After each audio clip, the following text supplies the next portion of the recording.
Hi learners, welcome to Saira learnings.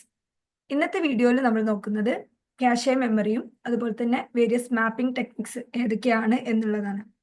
അപ്പോൾ ചെറുതായിട്ട് എന്താണ് ക്യാഷെ മെമ്മറി എന്നും അതുപോലെ തന്നെ ഈ മാപ്പിംഗ് ടെക്നിക്സിന്റെ ഒരു ഓവറോൾ ഐഡിയയും നമ്മൾ ഈ ഒരു വീഡിയോയിലൂടെ പറയുന്നുണ്ട്.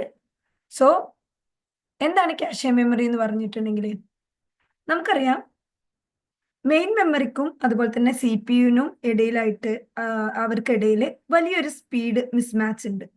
അതായത് സി പി യു വളരെ ഫാസ്റ്റ് ആണ്, മെയിൻ മെമ്മറി ആക്സസ് ചെയ്യാൻ കുറച്ച് ടൈം എടുക്കും. അപ്പോൾ ഒരു ഡാറ്റ ആക്സസ് ചെയ്യുന്ന സമയത്ത് അതുമായിട്ട് ബന്ധപ്പെട്ടിട്ടുള്ള കാര്യങ്ങൾ ചെയ്യുമ്പോൾ ഇവർ തമ്മിലുള്ള ഈ ഒരു സ്പീഡ് മിസ്മാച്ച് അത് സിസ്റ്റം പെർഫോമൻസിനെ ബാധിക്കാൻ ചാൻസ് ഉണ്ട് എപ്പോഴും മെയിൻ മെമ്മറിയിൽ നിന്ന് ആക്സസ് ചെയ്യുന്ന സമയത്ത്. അപ്പോൾ ഈ സ്പീഡ് മിസ്മാച്ച് ഇല്ലാതിരിക്കാൻ സി പി യുവിനും മെയിൻ മെമ്മറിക്കും ഇടയിലായിട്ട് വെച്ചിട്ടുള്ള ഒരു ഫാസ്റ്റ് മെമ്മറിനെയാണ് ക്യാഷെ മെമ്മറി എന്ന് പറയുന്നത്. So cache memory is a small high speed storage area in computer and the cache is a smaller and faster memory that stores copies of the data from frequently used main memory location. ഇതാണ് നോക്കേണ്ടത്.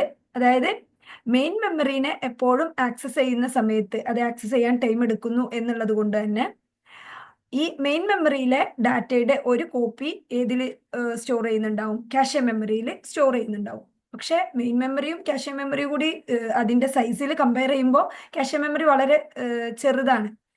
അതുകൊണ്ട് തന്നെ main മെമ്മറിയിലെ ഒരു subset ആയിട്ട് നമുക്ക് എന്തിനാ പറയാം? Cache memory. അതായത് ഒരു സബ്സെറ്റിനെ മാത്രമാണ് ക്യാഷെ മെമ്മറിയിൽ ഹോൾഡ് ചെയ്യുന്നത്. സോ അതാണ് ഇവിടെ പറഞ്ഞിട്ടുള്ളത്. That stores copies of the data from frequently used main memory locations. Okay, main മെമ്മറിയിൽ നിന്ന് റീസെന്റ് അല്ലെങ്കിൽ ഫ്രീക്വന്റ്ലി യൂസ് ചെയ്യുന്ന ഡാറ്റകൾ എന്താണോ അതിന്റെ ഒരു കോപ്പി ക്യാഷെ മെമ്മറിയിൽ സ്റ്റോർ ചെയ്തിട്ടുണ്ടായിരിക്കും. സോ സി പി യുവിന് ക്യാഷെ മെമ്മറിയിൽ നിന്ന് അത് ആക്സസ് ചെയ്യാം. Okay, so the most important use of cache memory is that it is used to reduce the average time to access data from the main memory. Main മെമ്മറിയിൽ നിന്നും access ചെയ്യുന്നതിന്റെ ആ ഒരു ടൈം റെഡ്യൂസ് ചെയ്യുന്നു cache memory ഉള്ളത് കൊണ്ട്. Cache മെമ്മറിയിൽ നിന്ന് ആർക്ക് ആക്സസ് ചെയ്താൽ മതി? സി പി യുവിനെ ആക്സസ് ചെയ്താൽ മതി. Okay, so by storing this information closer to the C P U, cache memory helps speed up the overall processing time. അത് എന്തെയും ഓവറോൾ പെർഫോമൻസിനെ അത് സ്പീഡപ്പ് ചെയ്യും. Okay, then cache memory is much faster than main memory. When the CPU needs data, it first check the cache. If the data is there, then the CPU can access it quickly. If not, it must fetch the data from the slower main memory. Okay, അതായത് ക്യാഷേല് ഉണ്ട്, അതായത് C P U request ചെയ്ത data cache മെമ്മറിയിൽ ഉണ്ട് എന്നുണ്ടെങ്കിൽ അപ്പോഴാണ് cache hit എന്ന് പറയുന്നത്, റീഡ് ഹിറ്റ് എന്ന് പറയുന്നത്. ഓക്കെ, അങ്ങനെയാണെന്നുണ്ടെങ്കിൽ ക്യാഷെന്ന് അത് ആക്സസ് ചെയ്യും. ഇനി അതല്ല, ക്യാഷയിൽ ഇല്ല എന്നുണ്ടെങ്കിൽ മെയിൻ മെമ്മറിയിൽ പോയിട്ട് മെയിൻ മെമ്മറിയിൽ നിന്ന് അതിൻ്റെ ഒരു കോപ്പി ക്യാഷയിൽ പ്ലേസ് ചെയ്തിട്ട് എന്ത് ചെയ്യും? സി പി യു അത് ആക്സസ് ചെയ്യും. ഓക്കെ, അത് അങ്ങനെ ഇല്ലാത്ത ക്യാഷയിൽ ഇല്ലാത്ത സിറ്റുവേഷനെ നമ്മൾ പറയുന്നതാണ് മിസ് എന്ന് പറയുന്നത്. ഓക്കെ, സോ ഇവിടെ സി പി യുവിനും മെയിൻ മെമ്മറിക്കും ഇടയിലായിട്ട് വെച്ചിട്ടുള്ള ഒരു ഫാസ്റ്റ് അല്ലെങ്കിൽ സ്മോൾ മെമ്മറിനെയാണ് ക്യാഷെ മെമ്മറി എന്ന് പറയുന്നത്. ഇനി ഈ എന്താണ് ക്യാഷെ മാപ്പിംഗ് എന്നതുകൊണ്ട് ഉദ്ദേശിക്കുന്നത്? നമ്മൾ പറഞ്ഞു ഈ മെയിൻ മെമ്മറിയിലുള്ള അല്ലെങ്കിൽ ഫ്രീക്വന്റ്ലി യൂസ് ചെയ്യുന്ന ഡാറ്റയെ അല്ലെങ്കിൽ ഡാറ്റയുടെ കോപ്പിയാണ് ക്യാഷെ മെമ്മറിയിൽ കീപ്പ് ചെയ്യുന്നതെന്ന് പറഞ്ഞു. അതുകൊണ്ട് തന്നെ ഈ മെയിൻ മെമ്മറിയിൽ ഉള്ള എല്ലാ ഡാറ്റയും ക്യാഷെ മെമ്മറിയിൽ സ്റ്റോർ ചെയ്യാൻ വേണ്ടി പറ്റൂല. ഫ്രീക്വന്റ്ലി യൂസ് ചെയ്യുന്ന അല്ലെങ്കിൽ റീസെന്റ് യൂസ് ചെയ്യുന്ന ടൈപ്പ് ഓഫ് ഡാറ്റയാണ് ക്യാഷെ മെമ്മറിയിൽ സ്റ്റോർ ചെയ്ത് വെക്കുന്നത്. അപ്പൊ ഇങ്ങനെ ഈ മെയിൻ മെമ്മറിയിൽ നിന്നും ക്യാഷയിലേക്ക് സ്റ്റോർ ചെയ്യുന്ന ആ ഒരു ടെക്നിക്കിനെയാണ് നമ്മൾ എന്തെന്ന് പറയുന്നത്? മാപ്പിംഗ് ടെക്നിക് എന്ന് പറയുന്നത്. So cache mapping defines how a block from the main memory is mapped to the cache memory in case of a cache miss. നമ്മൾ നേരത്തെ പറഞ്ഞു, പ്രോസസ്സർ ഒരു വേർഡ് റിക്വസ്റ്റ് ചെയ്തിട്ട് അത് ക്യാഷയിൽ നോക്കുന്ന സമയത്ത് ക്യാഷയിൽ ഉണ്ടെങ്കിൽ അതിനെ നമ്മൾ ഹിറ്റ് എന്നും, ഇനി ക്യാഷയിൽ കാണുന്നില്ല എന്നുണ്ടെങ്കിൽ അതിൽ മെയിൻ മെമ്മറിയിലായിരിക്കും നോക്കുന്നത്. മെയിൻ മെമ്മറിയിൽ നിന്നും എന്ത് ചെയ്യും, ക്യാഷയിലേക്ക് അതിനെ കോപ്പി ചെയ്ത് വെക്കും. ഓക്കെ, അപ്പൊ ഈ ഒരു ടെക്നിക്കിനെയാണ് നമ്മൾ എന്തെന്ന് പറയുന്നത്, ക്യാഷെ മാപ്പിംഗ് എന്ന് പറയുന്നത്.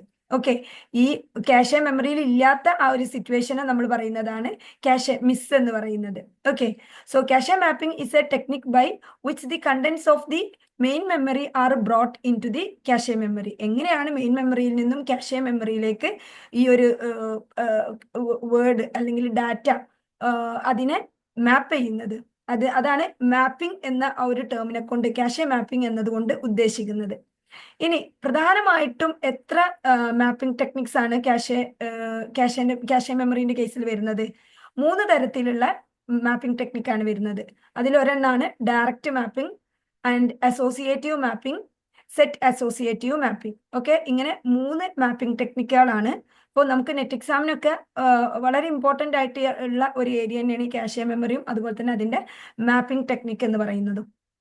അപ്പൊ നമ്മൾ ഈ മാപ്പിംഗ് ടെക്നിക്ക് പറയുന്നതിന് മുമ്പ് നമ്മൾ പറയുന്ന എക്സാമ്പിൾ മനസ്സിലാവാൻ വേണ്ടിയിട്ട് കുറച്ച് കാര്യങ്ങൾ ഇവിടെ കൊടുത്തിട്ടുണ്ട്.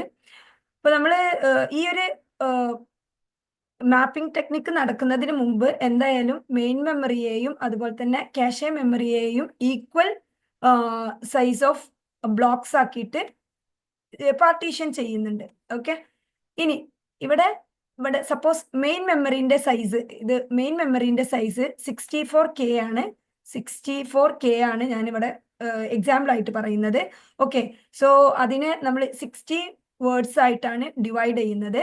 ഇപ്പൊ മെയിൻ മെമ്മറിയിലും 16 വേർഡ്സ്, ക്യാഷെ മെമ്മറിയിലും 16 വേർഡ്സ് ആണ്. അങ്ങനെയാണെന്നുണ്ടെങ്കിൽ total number of block, main മെമ്മറിയിൽ വരുന്ന ടോട്ടൽ നമ്പർ ഓഫ് ബ്ലോക്സ് എന്ന് പറയുന്നത് 64/16 which is equal to 4K ആയിരിക്കും. ഓക്കെ, 4K ആണ്. അതുപോലെ തന്നെ ക്യാഷന്റെ ടോട്ടൽ സൈസ് എന്ന് പറയുന്നത് 2K ആണ്. 2Kയിൽ 16 വേർഡ്സ് എന്നുള്ള രീതിയിൽ ഡിവൈഡ് ചെയ്യുകയാണെന്നുണ്ടെങ്കിൽ അതിൽ വരുന്ന ടോട്ടൽ നമ്പർ ഓഫ് ബ്ലോക്സ് എന്ന് പറയുന്നത് 128 ആയിരിക്കും. ഓക്കെ, സോ അത് നമുക്ക് ജസ്റ്റ് ഇതിന്റെ എക്സാമ്പിൾ നോക്കുന്ന സമയത്ത് അറിഞ്ഞിരിക്കാൻ വേണ്ടിയിട്ടാണ്. അപ്പോൾ ഈ ഒരു കാൽക്കുലേഷൻ നിങ്ങൾക്ക് മനസ്സിലുണ്ടാവുക. ഇനി എന്താണ് ഡയറക്റ്റ് മാപ്പിംഗ് ടെക്നിക്ക് എന്ന് പറഞ്ഞിട്ടുണ്ടെങ്കിൽ, ഡയറക്റ്റ് മാപ്പിംഗ് എന്ന് പറഞ്ഞിട്ടുണ്ടെങ്കിൽ ഇവിടെ മെയിൻ മെമ്മറിയിൽ നമ്മളിപ്പോൾ നേരത്തെ പറഞ്ഞിട്ടുണ്ടായിരുന്നു 4K ആയിരുന്നു. ആ 4Kനെ നമ്മൾ 16 വേർഡ്സ് ആക്കി ഡിവൈഡ് ചെയ്തപ്പോഴാണ് നമുക്ക് എന്ത് കിട്ടിയത്, അതിനെ ഈ ഒരു റേഞ്ചിൽ 0 to 4095 അത്രയും ബ്ലോക്സ് ആണ് നമുക്ക് കിട്ടിയിട്ടുള്ളത്. ഓക്കെ, അതുപോലെ തന്നെ ക്യാഷെ മെമ്മറിന്റെ കേസിലാണെന്നുണ്ടെങ്കിൽ 0 to 127 റേഞ്ച് വരുന്നുണ്ട്. അതായത് 128 ബ്ലോക്ക് ക്യാഷെ മെമ്മറിയിലും അതുപോലെ തന്നെ ഇവിടെ 4096 ബ്ലോക്ക് മെയിൻ മെമ്മറിയിലും വരുന്നുണ്ട്. ഇനി ഡയറക്റ്റ് മാപ്പിങ്ങിന്റെ കേസിൽ ഇവിടെ ഡയറക്റ്റ് ആയിട്ടാണ് എന്ത് ചെയ്യുന്നത്, മെയിൻ മെമ്മറിയിലെ ബ്ലോക്കിനെ ക്യാഷെ മെമ്മറിയിലേക്ക് മാപ്പ് ചെയ്യുന്നത്. അതായത് in this block J of the main memory maps onto block J modulo 128 of the cache. Suppose cache മെമ്മറിയിലുള്ള ബ്ലോക്കിനെ നമ്മളിപ്പോൾ I എന്നും അതുപോലെ തന്നെ മെയിൻ മെമ്മറിയിലെ ബ്ലോക്കിനെ J എന്നും പറയാണ് എങ്കിൽ ഈ ജെനെ എങ്ങനെയാണ് ക്യാഷെ മെമ്മറിയിലേക്ക് മാപ്പ് ചെയ്യുന്നത്? നമുക്ക് J modulo 128. ഓക്കെ, 128 അതായത് ഇതിന് കോമൺ ആയിട്ട് നമ്മളൊരു ജനറൽ ആയിട്ടൊരു ഇക്വേഷൻ പറയുകയാണെങ്കിൽ J modulo N എന്നാണെന്നുണ്ടെങ്കിൽ N എന്ന് പറയുന്നത് ക്യാഷെ മെമ്മറിയുടെ total number of blocks. Okay, ഇവിടെ നമ്മളത് 128 ആണ് എടുത്തിട്ടുള്ളത്, അതുകൊണ്ടാണ് J modulo 128 എന്ന് പറയുന്നത്. ഓക്കെ, അപ്പോൾ ഈ ഒരു ഇത് വെച്ചുകൊണ്ടായിരിക്കും നമ്മൾ എന്ത് ചെയ്യുന്നത്, ഇതിലേക്ക് മാപ്പ് ചെയ്യുന്നത്. അപ്പൊ അങ്ങനെ മാപ്പ് ചെയ്യുന്ന സമയത്ത് ഇവിടെ മെയിൻ മെമ്മറിയിലെ 0 എന്ന് പറയുന്ന ബ്ലോക്ക് ഏതിലേക്കായിരിക്കും, ക്യാഷെ മെമ്മറിയിലെ ഏത് ബ്ലോക്കിലേക്കായിരിക്കും മാപ്പ് ചെയ്യുക? 0 എന്ന് പറയുന്ന ബ്ലോക്കിലേക്കായിരിക്കും. അതായത് 0 modulo 128. ഓക്കെ, അപ്പൊ 0 എന്ന് പറയുന്ന ബ്ലോക്കിലേക്കായിരിക്കും മെയിൻ മെമ്മറിയിലെ ബ്ലോക്ക് 0 മാപ്പ് ചെയ്യുന്നത്. അതുപോലെ തന്നെ 128 ഏതിലേക്കായിരിക്കും? 128 modulo 128 എന്ന് പറയുമ്പോൾ അതും ക്യാഷെ മെമ്മറിയിലെ ബ്ലോക്ക് 0യിലേക്കായിരിക്കും എന്ത് ചെയ്യുന്നത്, മാപ്പ് ചെയ്യുന്നത്. ഓക്കെ. അതുപോലെ തന്നെ 256 120 എന്ത് ചെയ്യുന്നത്, മാപ്പ് ചെയ്യുന്നത്. അപ്പൊ ഈ ഒരു കാൽക്കുലേഷൻ ഇത് വെച്ചിട്ടാണ് എന്ത് ചെയ്യുന്നത്, ഡയറക്റ്റ് ആയിട്ട് അതിന്റെ ബ്ലോക്ക് കണ്ടുപിടിച്ച് ആ ബ്ലോക്കിലേക്ക് മാപ്പ് ചെയ്യാണ് ചെയ്യുന്നത്. ഓക്കെ. സോ നമുക്ക് ഇവിടെ നമ്മൾ കൊടുത്തിട്ടുള്ള ഒരു എക്സാമ്പിൾ പ്രകാരം 128 ബ്ലോക്ക് ക്യാഷേലും മെയിൻ മെമ്മറിയിൽ നമ്മൾ ഈ ഒരു റേഞ്ച് പറഞ്ഞു. സോ ഇവിടെ ബ്ലോക്ക് 0, അതുപോലെ തന്നെ ബ്ലോക്ക് 128, 256 ഇതൊക്കെ ക്യാഷെ മെമ്മറിയിലെ ബ്ലോക്ക് 0യിലേക്ക് മാപ്പ് ചെയ്യും. അതുപോലെ തന്നെ ബ്ലോക്ക് 1, 129, അതുപോലെ തന്നെ 257 എന്നുള്ളതൊക്കെ ബ്ലോക്ക് 1ലേക്ക് മാപ്പ് ചെയ്തിട്ടുണ്ടായിരിക്കും. ആ ഒരു രീതിയിലാണ് ഇവിടെ മാപ്പിംഗ് നടക്കുന്നത്. ഡയറക്റ്റ് മാപ്പിംഗ് ആണ്, ഏറ്റവും സിമ്പിൾ ടെക്നിക്കാണിത്. Okay. Then the placement of a block in the cache is determined from memory address. Memory address is divided into 3 fields. Okay, the slower 4 bits select one of the 16 words in a block. പിന്നെ ഇവിടെ നോക്കേണ്ട ഒരു കാര്യം എന്ന് വെച്ചിട്ടുണ്ടെങ്കിൽ ഇവിടെ address എങ്ങനെയാണ്, അഡ്രസ്സിന്റെ 16 വേർഡ്സിനെ എങ്ങനെയാണ് ഡിവൈഡ് ചെയ്തിട്ടുള്ളത്, അതിൽ 5 ബിറ്റ് ടാഗിന് വേണ്ടിയിട്ടാണ്. ടാഗ് ബിറ്റാണ് ആദ്യത്തെ 5 എന്ന് പറയുന്നത്. ആൻഡ് ബ്ലോക്കിനെ കാണിക്കാനുള്ളത് 7 ബിറ്റ്സും അതുപോലെ തന്നെ വേർഡിനെ കാണിക്കാൻ 4 ബിറ്റ്സും ആണ് വരുന്നത്. ഓക്കെ. സോ ഇത് ഇമ്പോർട്ടൻ്റ് ആണ്. അതിൻ്റെ മെമ്മറി അഡ്രസ്സ്, അതിൻ്റെ എത്ര ബിറ്റ്സ് ആണ് ടാഗിന്, അതുപോലെ തന്നെ ബ്ലോക്കിന് എത്ര ബിറ്റ് ആയിരിക്കും, വേർഡിന് എത്ര ബിറ്റാണ് എന്നുള്ളത്, ഈ ഒരു മെയിൻ മെമ്മറി അഡ്രസ്സ് അതിൻ്റെ സൈസും ഓരോന്നിനും വേണ്ട ബിറ്റ്സും ഇമ്പോർട്ടൻ്റ് ആണ്. ഓക്കെ. അപ്പൊ ഡയറക്റ്റ് മാപ്പിങ്ങിന്റെ കേസിൽ നമ്മൾ പറഞ്ഞു, ഡയറക്റ്റ് ആയിട്ട് ഈ ഒരു ജെ മൊഡ്യൂളോ 128 എന്ന് പറഞ്ഞ ആ ഒരു രീതിയിൽ എന്ത് ചെയ്യാണ്, മെയിൻ മെമ്മറിയിൽ നിന്നും ക്യാഷെ മെമ്മറിയിലേക്ക് മാപ്പ് ചെയ്യാണ് ചെയ്യുന്നത്. ഓക്കെ. അപ്പൊ ഇവിടെ ഉള്ളൊരു പ്രോബ്ലം എന്താന്ന് വെച്ചാൽ, ഇപ്പോൾ സപ്പോസ് 0 എന്ന് പറയുന്ന നമ്മളിപ്പോ CPU റിക്വസ്റ്റ് ചെയ്തിട്ടുള്ള ബ്ലോക്ക് ഒരു 128 ആണെന്ന് കരുതുക. 128 ആണ്.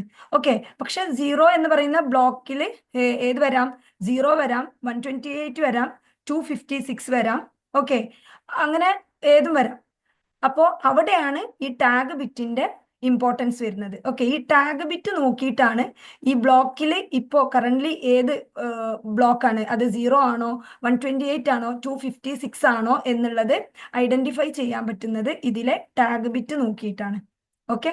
സോ ഈ ഒരു രീതിയിലാണ് ഇവിടെ മാപ്പിംഗ് നടക്കുന്നത്. ആൻഡ് ഇതിന്റെ ഒരു ഡ്രോബാക്ക് എന്താന്ന് വെച്ചാൽ, ഞാൻ പറഞ്ഞു 0, 128, 256 ഇതൊക്കെ ഇതിലേക്ക് മാപ്പ് ചെയ്യാൻ പറ്റും. അങ്ങനെ മാപ്പ് ചെയ്യുന്ന സമയത്ത് ഇപ്പൊ ബാക്കി ബ്ലോക്ക് ഇതിൽ ഫ്രീ ആയിട്ട് ഉണ്ടെങ്കിൽ കൂടി, അതായത് 1ഉം 2ഉം 3ഉം ഒക്കെ ഫ്രീ ആണെന്ന് കരുതുക, എങ്കിൽ കൂടി ഇപ്പൊ ഇവിടെ ബ്ലോക്ക് 0 ഓൾറെഡി ഈ ഒരു ഇതിലുണ്ട്, മാപ്പ് ചെയ്തിട്ടുണ്ട്. പക്ഷെ 128ന് ഇതിലേക്ക് മാപ്പ് ചെയ്യണം എന്നുണ്ടെങ്കിൽ ഇവിടെ മറ്റ് ബ്ലോക്കുകൾ ഫ്രീ ആണെങ്കിൽ കൂടി ആ ബ്ലോക്കിനെ ഏതിലേക്ക് ചെയ്യാൻ പറ്റുള്ളൂ, ക്യാഷെ മെമ്മറിയിലെ ഈ ബ്ലോക്ക് 0യിലേക്ക് മാത്രമേ ചെയ്യാൻ വേണ്ടി പറ്റുള്ളൂ. ഓക്കെ. അപ്പൊ അതാണ് ഇതിന്റെ ഒരു ഡിസഡ്വാൻറ്റേജ് ആയിട്ട് പറയുന്നത്. ആൻഡ് മറ്റൊരു പ്രത്യേകത ഇവിടെ ഇപ്പോൾ 128 ആണ് വേണമെന്നുണ്ടെങ്കിൽ 128 ക്യാഷെ മെമ്മറിയിൽ ഇല്ല എന്നുണ്ടെങ്കിൽ ആ 128നെ ഡയറക്റ്റ് ഇങ്ങോട്ട് ആക്കി കൊടുക്കും. അതിനെ റീപ്ലേസ് ചെയ്യാനുള്ള ഒരു അൽഗോരിതം ഒന്നും ആവശ്യം വരുന്നില്ല ബ്ലോക്ക് 0ന്. ഇനി അതായത് ഇപ്പോൾ ഈ 128ന് ശേഷം വീണ്ടും 0നെയാണ് ബ്ലോക്ക് 0 റിക്വസ്റ്റ് ചെയ്യുന്നുണ്ടെങ്കിൽ അത് വീണ്ടും ആ 0നെ എടുത്ത് ഇങ്ങോട്ട് വെക്കുക എന്നല്ലാതെ അതിന് റീപ്ലേസ്മെന്റ് അൽഗോരിതം യൂസ് ചെയ്യേണ്ട ഒരു ആവശ്യം ഡയറക്റ്റ് മാപ്പിങ്ങിന്റെ കേസിൽ വരുന്നില്ല. ഓക്കെ. അപ്പൊ അത്രയാണ് ഡയറക്റ്റ് മാപ്പിംഗ് ടെക്നിക്കിൽ വരുന്നത്. ഇവിടെ മെയിൻ മെമ്മറിയിൽ നിന്നും ക്യാഷെ മെമ്മറിയിലേക്ക് ഡയറക്റ്റ് ആയിട്ട് ഏറ്റവും സിംപ്ലസ്റ്റ് ആയിട്ടുള്ള ഒരു മാപ്പിംഗ് ടെക്നിക്കാണ് നടക്കുന്നത്. അതിന്റെ ഈ ഒരു ജെ മൊഡ്യൂളോ എൻ, അതായത് എൻ എന്ന് പറയുമ്പോൾ ക്യാഷെ മെമ്മറിന്റെ ആ ബ്ലോക്ക് സൈസ് എന്താണോ അതിനനുസരിച്ചിട്ടാണ് എന്ത് ചെയ്യുന്നത്, ഇവിടെ മാപ്പിംഗ് ടെക്നിക്ക് നടക്കുന്നത്. ഓക്കെ. ഇനി അടുത്ത കുറച്ച് പോയിന്റ്സ് ആണ് നമ്മുടെ ഡയറക്റ്റ് മാപ്പിംഗ് ടെക്നിക്കിന്റെ തന്നെ വരുന്നതാണ്. When new block enters the cache, the 7-bit cache block field determine the cache position in which this block must be stored. Okay, അതുപോലെ തന്നെ the higher order of 5 bits of the memory address of the block R stored in 5 tag bits associated with its location in cache. അതാണ് നമ്മൾ നേരത്തെ പറഞ്ഞത്. അതിന്റെ tag bit നോക്കിയിട്ടാണ് ഏത് ലൊക്കേഷനിലാണ് ഏത് ബ്ലോക്കാണ് അതിലുള്ളത് എന്ന് ഐഡന്റിഫൈ ചെയ്യുന്നത് ഈ 5 ബിറ്റ് നോക്കിയിട്ടായിരിക്കും. Okay, and it is easy to implement but not flexible. Flexible അല്ല. അപ്പോൾ ഇത്രയും ആണ് ഡയറക്റ്റ് മാപ്പിങ്ങിന്റെ കേസിൽ വരുന്നത്. ഇനി പറയുന്നതാണ് അസോസിയേറ്റീവ് മാപ്പിംഗ്. അസോസിയേറ്റീവ് മാപ്പിംഗ് എന്ന് പറഞ്ഞിട്ടുണ്ടെങ്കിൽ ഇവിടെ കുറച്ചുകൂടി എഫിഷ്യന്റ് ആയിട്ടുള്ള അൽഗോരിതമാണ് അസോസിയേറ്റീവ് മാപ്പിംഗ്. ഇവിടെ അങ്ങനെ ഒരു ബ്ലോക്കിലേക്ക് മറ്റേതെന്നുള്ളത് ആ ഒരു രീതിയിൽ അങ്ങനെ സ്പെസിഫൈഡ് അല്ല. ഇവിടെ ഏത് ബ്ലോക്കിനും ഇപ്പോൾ ബ്ലോക്ക് 0-നെ ബ്ലോക്ക് 0-ലേക്ക് എന്ത് ചെയ്യാം, മാപ്പ് ചെയ്യാം. അതുപോലെ തന്നെ ബ്ലോക്ക് 1-നെ 127 ഇങ്ങനെ മാപ്പ് ചെയ്യാം. ഏതിനെ വേണമെങ്കിലും എങ്ങോട്ട് വേണമെങ്കിലും മാപ്പ് ചെയ്യാൻ വേണ്ടി പറ്റും. ഓക്കെ, അവിടെ ഒരു പ്രത്യേകിച്ചൊരിതില്ല. Okay, so this is more flexible mapping method in which main memory blocks can be placed into any cache block position. Okay, ഏത് പൊസിഷനിലേക്കും ഏത് ബ്ലോക്ക് പൊസിഷനിലേക്കും അതിനെ മാപ്പ് ചെയ്ത് കൊടുക്കാൻ പറ്റും. And in this 12 tag bits are required to identify a memory block when it is resident in the cache. അപ്പോൾ നേരത്തെ നമ്മൾ ഡയറക്റ്റ് മാപ്പിങ്ങിന്റെ കേസിൽ മെമ്മറി അഡ്രസ്സിൽ 5 bits for tag and 7 bits for block and 4 bits for word എന്നുള്ള രീതിയിലായിരുന്നു കൊടുത്തിട്ടുണ്ടായിരുന്നത്. ഇവിടെ 12 bits ആണ് ടാഗിന് കൊടുക്കുന്നത്. ഓക്കെ, ഐഡന്റിഫൈ ചെയ്യാൻ വേണ്ടിയിട്ട്. Okay, and 4 bits for word. So ഇത് നന്നായിട്ട് ഇത് നോട്ട് ചെയ്ത് വെക്കുക. ഇത് പലപ്പോഴും നമുക്ക് ക്വസ്റ്റ്യന് വന്ന് കണ്ടിട്ടുണ്ട്. അപ്പൊ അതൊന്ന് നോട്ട് ചെയ്ത് വെക്കുക. അപ്പൊ അസോസിയേറ്റീവ് മാപ്പിങ്ങിന്റെ കേസിൽ എങ്ങനെ വേണമെങ്കിലും മാപ്പ് ചെയ്യാൻ പറ്റും. പക്ഷെ വൺസ് ഈ ക്യാഷെ മെമ്മറി ഫുള്ളായി കഴിഞ്ഞിട്ടുണ്ടെങ്കിൽ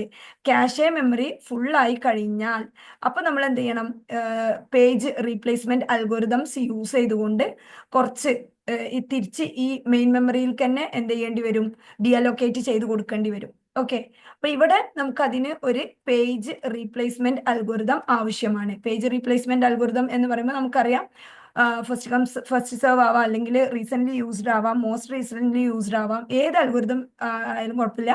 പേജ് റീപ്ലേസ്മെന്റ് അൽഗോരിതം യൂസ് ചെയ്തുകൊണ്ട് എന്ത് ചെയ്യും, ഇങ്ങനെ തിരിച്ച് ഇതിലേക്ക് ഡിഅലോക്കേറ്റ് ചെയ്യും. ഓക്കെ, സോ അതാണ് അസോസിയേറ്റീവ് മാപ്പിങ്ങിന്റെ കേസിൽ വരുന്നത്. And the tag bit of an address received from the processor are compared to the tag bits of each block of the cache to see if the desired block is present. This is known as associative mapping technique. Okay, അപ്പൊ ഈ associative mapping ടെക്നിക്കിന്റെ കേസിൽ CPU request ചെയ്തിട്ടുള്ളത് ഏതാണ് എന്ന് മനസ്സിലാക്കണം എന്നുണ്ടെങ്കിൽ അത് റിക്വസ്റ്റ് ചെയ്തിട്ടുള്ളതിലെ ഓരോ ടാഗ് ബിറ്റും ഇതിൽ വരുന്ന ഓരോ ബ്ലോക്കിലെ അഡ്രസ്സുമായിട്ട് എന്ത് ചെയ്യണം, നമ്മൾ ഇവർ കമ്പയർ ചെയ്യും. ഓക്കെ, അങ്ങനെ കമ്പയർ ചെയ്തതിന് ശേഷം മാച്ചിങ് ആയിട്ടുള്ളത് ഏതാണോ മാച്ചിങ് ആയിട്ടുള്ളതിനെയാണ് അത് ആക്സസ് ചെയ്യുന്നത്. ഓക്കെ, അപ്പൊ ഇവിടെ അതൊരു പ്രോബ്ലം ആണ്. കാരണം ഓരോ ലൊക്കേഷനിലും പോയിട്ട് അതെന്ത് ചെയ്യണം, കമ്പയർ ചെയ്യുക എന്ന് പറയുന്നത് കുറച്ച് ബുദ്ധിമുട്ടുള്ള കാര്യമാണ്. അതാണ് അസോസിയേറ്റീവ് മാപ്പിങ്ങിന്റെ ഒരു ഡ്രോബാക്ക് ആയിട്ട് പറയുന്നത്. So cost of an associated mapped cache is higher than the cost of directed map because of the need to search all 128 tag patterns to determine whether a block is in the cache. Okay, so ഈ ഒരു സെർച്ചിങ്ങിന് നമ്മൾ പറയുന്നതാണ് associative search. ഇതും important ആണ്. ഈ associative search algorithm use ചെയ്തുകൊണ്ടാണ് എന്ത് ചെയ്യുന്നത്, ക്യാഷെ മെമ്മറിയിൽ ആ ബ്ലോക്കിനെ കണ്ടെത്തുന്നത്, ആ ടാഗ് ഏത് മാച്ചിങ് ആണോ എന്നുള്ളത് കണ്ടെത്തുന്നത്. സോ അടുത്ത മാപ്പിംഗ് ടെക്നിക്കാണ് സെറ്റ് അസോസിയേറ്റഡ് മാപ്പിംഗ് എന്ന് പറയുന്നത്. ഇത് ഡയറക്റ്റ് മാപ്പിങ്ങിന്റെയും അതുപോലെ തന്നെ അസോസിയേറ്റീവ് മാപ്പിങ്ങിന്റെയും കോമ്പിനേഷൻ ആണ്. Okay, so it is the combination of direct and associative mapping technique. Cache blocks are grouped into sets and mapping allow blocks of main memory reside into any block of a specific set. Hence, contention problem of direct mapping is eased. At the same time, hardware cost is reduced by decreasing the size of associative search. Okay, അതായത് നേരത്തെ ഓരോ ബ്ലോക്കിലായിരുന്നു cache മെമ്മറിയിലെ ഓരോ ബ്ലോക്കില് main മെമ്മറിന്റെ ഒരു ബ്ലോക്കിൽ നിന്ന് മറ്റേ ബ്ലോക്കിലേക്ക് എന്നുള്ള രീതിയിലായിരുന്നു ഡയറക്റ്റ് മാപ്പിംഗ് ടെക്നിക്കിൽ വന്നിരുന്നത്. അത് അസോസിയേറ്റീവിന്റെ കേസിലായപ്പോൾ ഏത് ബ്ലോക്കിലേക്കും എന്ത് ചെയ്യാം, പക്ഷെ അവിടെ സെർച്ച് ചെയ്യാൻ ഒരുപാട് ടൈം എടുക്കുന്നു എന്നുള്ളതാണ്. ഇവിടെ ഇപ്പോൾ ഇവിടെ സെറ്റ് ആക്കിയിട്ടാണ് എന്ത് ചെയ്യുന്നത്, അതായത് ഒരു സെറ്റില് ഇപ്പോൾ 2 ബ്ലോക്ക് ഉണ്ട് എന്നുണ്ടെങ്കിൽ 2 ബ്ലോക്കിലേക്ക് ഇങ്ങനെ അസൈൻ ചെയ്ത് കൊടുക്കാം. ഓക്കെ, അതായത് ബ്ലോക്കിന്റെ എണ്ണം ഇവിടെ കുറയും. ഓക്കെ, അപ്പൊ അസോസിയേറ്റീവ് സെർച്ചിങ്ങിൽ എന്ത് ചെയ്യും, എണ്ണം കുറയും. എല്ലാത്തിലും പോയി അസോസിയേറ്റീവ് സെർച്ച് പെർഫോം ചെയ്യുന്ന സമയത്ത് അതിന്റെ സൈസ് റെഡ്യൂസ് ചെയ്യും. Okay, then for a cache with 2 blocks per set, in this case memory block 0, 64, 128 map into cache set 0 and they can occupy any 2 block within this set. Okay, നമുക്ക് അതിൻ്റെ ഒരു picture കണ്ടാൽ മനസ്സിലാവും.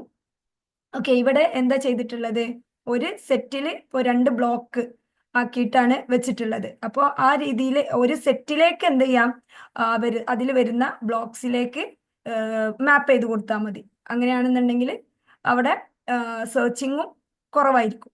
Okay, so ഇതാണ് associative mapping എന്ന് പറയുന്നത്. ഇവിടുത്തെ main memory address pattern എന്ന് പറഞ്ഞിട്ടുണ്ടെങ്കിൽ ടാഗ് ബിറ്റിന് 6 ബിറ്റ്സും അതുപോലെ തന്നെ സെറ്റിന് 6, വേർഡിന് 4. ഓക്കെ, അത് പ്രത്യേകം ശ്രദ്ധിക്കുക. ഡയറക്റ്റ് മാപ്പിങ്ങിന്റെ കേസിലാണെന്നുണ്ടെങ്കിൽ അവിടെ നമ്മൾ പറഞ്ഞിട്ടുണ്ടായിരുന്നത് ടാഗ് ബിറ്റിന് 5 ആൻഡ് സെറ്റിന് പകരം അതിൽ ബ്ലോക്ക് ആയിരുന്നു.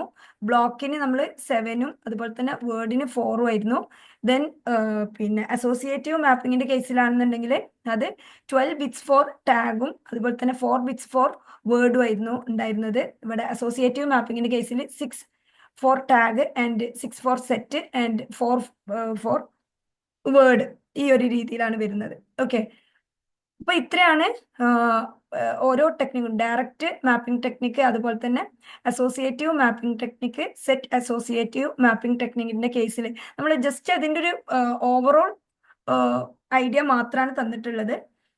ഇത്രയും കാര്യങ്ങളാണ് അതിൽ പോയിന്റ് ചെയ്യേണ്ടത്. അതിൽ അസോസിയേറ്റീവ് സെർച്ച് എന്നുള്ള ആൽഗോരിതം അത് നോട്ട് ചെയ്ത് വെക്കണം. അതുപോലെ തന്നെ ഈ മെമ്മറി സൈസ് എങ്ങനെയാണ് എന്നുള്ളതും എങ്ങനെയാണ് ഇതിന്റെ വർക്കിംഗ് എന്നുള്ളതും നമുക്ക് മനസ്സിലായിരിക്കണം. ഓക്കെ, സോ നിങ്ങൾക്ക് കണ്ടന്റ് ക്ലിയർ ആയി കാണും എന്ന് കരുതുന്നു. എന്തെങ്കിലും ഡൗട്ട് ഉണ്ടെങ്കിൽ നിങ്ങൾക്ക് ചോദിക്കാം. Anyway, thank you.